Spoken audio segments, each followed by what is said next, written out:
has now come for the normalization of U.S.-Cuba relations, discrimination of attempts by the U.S. government to undermine the Cuban Revolution. Continued belligerence by you and the U.S. government towards Cuba and these men is the wrong policy at this time in U.S. history, wrote the sociology professor, and urged Habana to move forward in the development of positive U.S.-Cuba relations immediately by partnering with the Cuban Five and moving towards lifting U.S. economic sanctions against the Andean island nation. While the United States portrays itself to the world as a human rights champion, promoting the adoption of new treaties, at home it doesn't abide by any of the existing international resolutions on the issue, and the Cuban Five are victims of that U.S. philosophy. The statement was made by Panamanian criminal lawyer Jesus Berrio during a master lecture at the University of Panama City as part of activities in the framework of a solidarity with the Cuban Five event organized by the Panamanian Association of University Students and the Solidarity Committee with the Cuban Five in the Central American nation.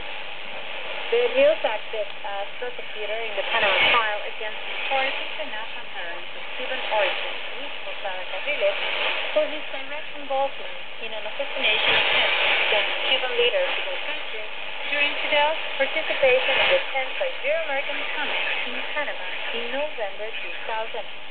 Carriles and four other accomplices planned to bomb the main hall of the University of Panama City, where Fidel was scheduled to address a large group of university students and professors who had gathered there to greet him.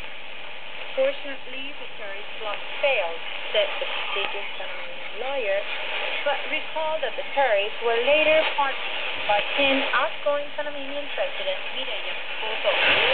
Speakers at the event included Cuban Ambassador to Panama, Reynaldo Calviar, and the Vice Dean of the Public Management School, Fermín Góndola.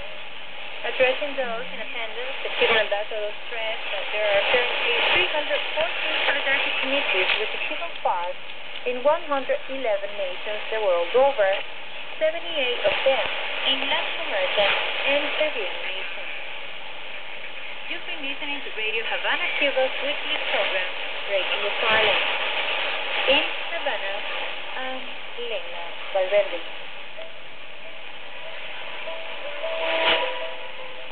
Welcome back. Thanks for tuning in to our English language broadcast for this Thursday, November 8th. With you as host, I'm Eva Baraja. Now I'll bring the listeners the cultural bulletin for our program.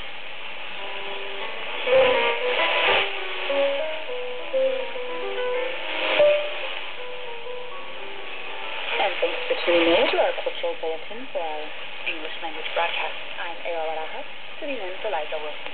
Please stay tuned.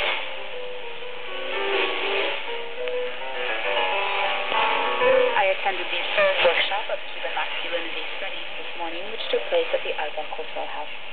The theme of the morning's panel was called Cuidar la salud es cosa de hombres, or taking care of one's health is a man's thing. Dr. Julio Cesar González Torres, the